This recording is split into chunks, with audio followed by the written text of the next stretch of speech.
Good morning. আজি ষষ্ঠী পূজা। মানে আগতে আপোনালোকক মই কৈছিলোঁ এদিন যে আমাৰ ঘৰত বেলবৰণটো হ'ব পূজাখনৰ। গধূলি আহিব বেলবৰণটো, গধূলিয়ে হয়, ৰাতি হ'ব, বহুত দেৰিলৈকে হ'ব পূজা। সেয়া আপোনালোকক ভাবিলোঁ আজি ভিডিঅ'টি বনাই পেলাই দেখাওঁ। পুৱাই সেইকাৰণে ভিডিঅ'টি ষ্টাৰ্ট কৰিলোঁ। দিনটো মানে কেনেকৈ কি কৰোঁ আৰু পূজাত কেনেদৰে কিমান মানুহ আহে, কি কৰে আৰু কি কৰে চব কথা মই দেখাম। আৰু এই আমাৰ বেলগছজোপাৰ তাতেই হ'ব বেলবৰণটো। আৰু এতিয়া পূজাৰ বতৰ, দুৰ্গা পূজাৰ বতৰ, সকলোৰে মনবিলাক সঁচাই বহুত ভাল হৈ আছে চাগে। মোৰো বহুত ভাল লাগি আছে। আজি পূজাখন আমাৰ ঘৰত হ'ব।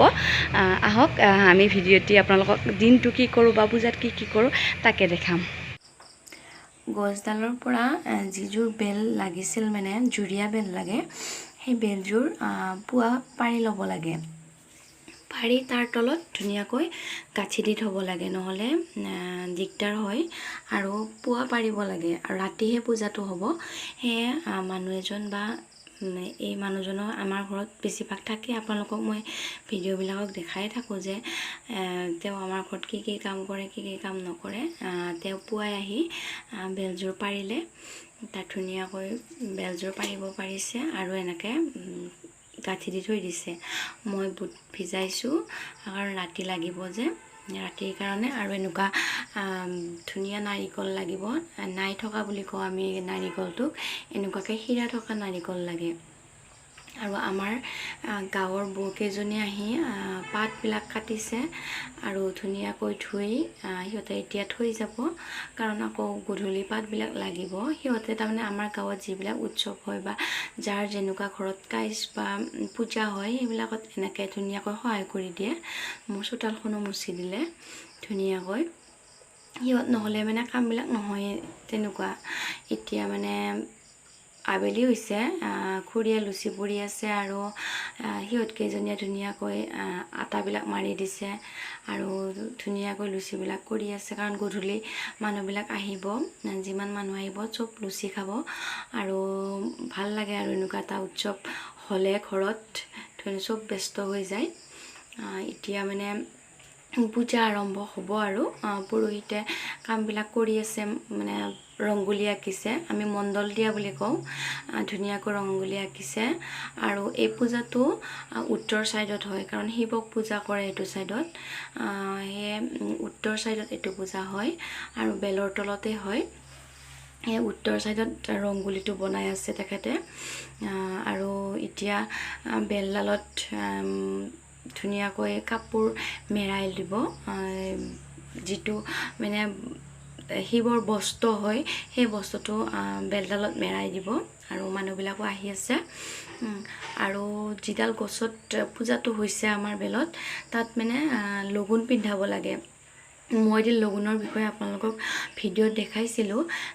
এনেকুৱাকৈ লগুণ পিন্ধাব লাগে যে 7টা মানে এনেকুৱাকৈ ঘূৰাই 7টা পাক দিব লাগে। এই ব্ৰাহ্মণজনে লগুণটো ধুনীয়াকৈ পিন্ধাই দিলে গছডালত। মই পিছে এইবিলাক আগতে দেখি পোৱা নাছিলোঁ। গৈছিলোঁ আমি এনেকুৱা বেলবৰণ নহ'লে, কাৰোবাৰ ঘৰত বেলবৰণ হ'লে আমি যাওঁ, কিন্তু এইটো প্ৰথম আমাৰ ঘৰত দেখিছোঁ। ভাল লাগিছে, বা লগুণটো পিন্ধোৱাও দেখিলোঁ। এতিয়া বেলযোৰা ধুনীয়াকৈ ওপৰত আছে আৰু তলত যিটো শিৱৰ বস্ত্ৰ হয় সেইটো পিন্ধাই তাত ধুনীয়াকৈ লগুণ দি দিছে। ছোৱালীয়ে ভিডিঅ' কৰি আছে এইফালৰ পৰা। আৰু ব্ৰাহ্মণজনে ধুনীয়াকৈ পূজা এতিয়া আৰম্ভ হোৱা নাই। যেতিয়া তাৰ পৰা যিটো য'ত পূজা আছে, পূজাৰ পৰা ধুনীয়াকৈ ঘটটো লৈ আহিব, মেইন যিটো পূজাৰ ঘট হয়, সেই ঘটটো লৈ অহাৰ পিছত পূজাখিনি কৰিব। এতিয়া মানে যিখিনি যোগাৰ আছে, আৰু মানুহবিলাকো আহি আছে, এজন দুজনকৈ ধুনীয়াকৈ আহি আছে। বহিছে তলত মানুহখিনি, আৰু নাম হ'ব ইয়াৰ পিছত। তিৰোতাবিলাকে নাম ধৰিব। আপোনালোকক মই দেখাই আছোঁ কি হয় কি নহয়। এয়া এতিয়া ঘটটো আহি পালে মই ধুনীয়াকৈ বাটৰ পৰা আদৰি আনিব লাগিব, চাউল দিব লাগিব, ফুট দিব লাগিব, আৰু পানী দি পেলাই নতুন গামোচা বা চোৰেৰে এনেকৈ আগুৱাই আনিব লাগিব। আগবঢ়াই আনে আৰু তেনেকুৱাকৈ ঘটি। এয়া কমিটিৰে মানুহ এজনে ঘটি লৈ আহিছে, আৰু মই খুৰী বা আমাৰ ঘৰত যিবিলাক মানুহ আছে সকলোৱে আদৰি আনিছোঁ আমি ঘটি। আনি সেই ঘৰটিত পূজা হ'ব আৰু সেই ঘৰটি লৈ যাই তাত স্থাপন কৰিব পিছত ৰাতিকে, কাৰণ এইটো পূজা ৰাতিয়ে আৰম্ভ হয়। সেইকাৰণে এতিয়াই আগবঢ়াই আনিছোঁ আমি। আৰু ঠাইখিনিত আমাৰ লাইটৰ প্ৰব্লেমটো নাছিল কাৰণে ভালকৈ দেখাব মানে পিকচাৰটো ভাল হোৱা নাই। এতিয়া পুৰোহিতে পূজা আৰম্ভ কৰিলে, পূজা হৈ গ'ল, পূজা হৈ আছে আৰু ধুনীয়াকৈ তেওঁ পূজা কৰি আছে, বিধি পঢ়ি আছে এজনে আৰু মেইন পুৰোহিতজনে পূজা কৰি আছে। সঁচাকৈ কিন্তু আজিৰ দিনটোত বহুত ভাল লাগিছে, আমাৰ বহুত ভাল লাগিছে। এনেদৰে আমি 3বাৰ কৰিব লাগিব বোলে, এবাৰ কৰিলে নহয় আৰু 2বাৰ কৰিব লাগিব, 3বাৰ হ'ব লাগে আৰু ভাল লাগিছে, বহুত ভাল লাগিছে।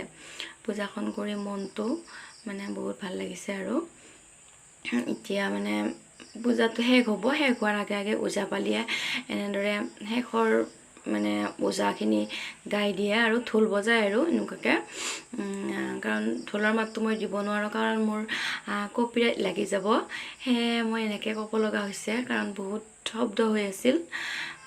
কিন্তু ঢোলৰ মাতটো বহুত ধুনীয়া হৈছে। এতিয়া পূজা শেষ হৈ গ'ল। এতিয়া মানে যিটো ঘট আৰু দুলনি আছিল সেইটো আমি আকৌ দেৱীৰ ওচৰত দি দিব লাগিব নি, তেতিয়াহ'লে কালি আকৌ সপ্তমী পূজা আৰম্ভ হ'ব। আজি ষষ্ঠীৰ বেলবৰণ বা দেৱীক প্ৰতিষ্ঠা কৰিলে আজি, অহাকালিৰ পৰা আকৌ সপ্তমী হ'ব। কিন্তু ভিডিঅ'টো চাগে আপোনালোকে সপ্তমীৰ দিনাই পাব, কাৰণ এতিয়া বহুত ৰাতি হৈছে, মই এডিট কৰাটো বহুত ৰাতিয়ে হৈ গ'ল। এতিয়া সেয়া দুলনিটো, আৰু যিটো দুলনি আমাৰ ঘৰৰ পৰা দিছিলোঁ ধানৰ দুলনি হয়, সেই দুলনিটো আৰু ঘটি ধুনীয়াকৈ তাতে দেৱীৰ ওচৰত দি দিব। আৰু যিদিনা লাষ্ট মানে দশমী হ'ব, আপোনালোকক মই দেখাম, সেইদিনাখন আকৌ যিটো দুলনি আমাৰ ঘৰৰ পৰা দিছিলোঁ ধানৰ, বহুতে গম পায় দুলনি বুলি ক'লে, সেই দুলনিটো আমাৰ ঘৰলৈ আকৌ ধুনীয়াকৈ লৈ আহিব পাৰিম আমি, ধুনীয়াকৈ আনি আমি ভঁৰালত থ'ব পাৰিম। এতিয়া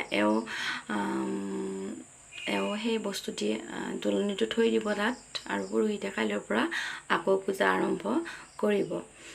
আপোনালোকক দেখালোঁ আজি ষষ্ঠী পূজাৰ কামখিনি কেনেদৰে আমাৰ ঘৰত বেলবৰণ কৰিলে বা কি কৰিলে। চাব, ভাল লাগিলে লাইক কমেণ্ট শ্বেয়াৰ কৰি দিব, আৰু সকলোলৈ দুৰ্গা পূজাৰ শুভেচ্ছা।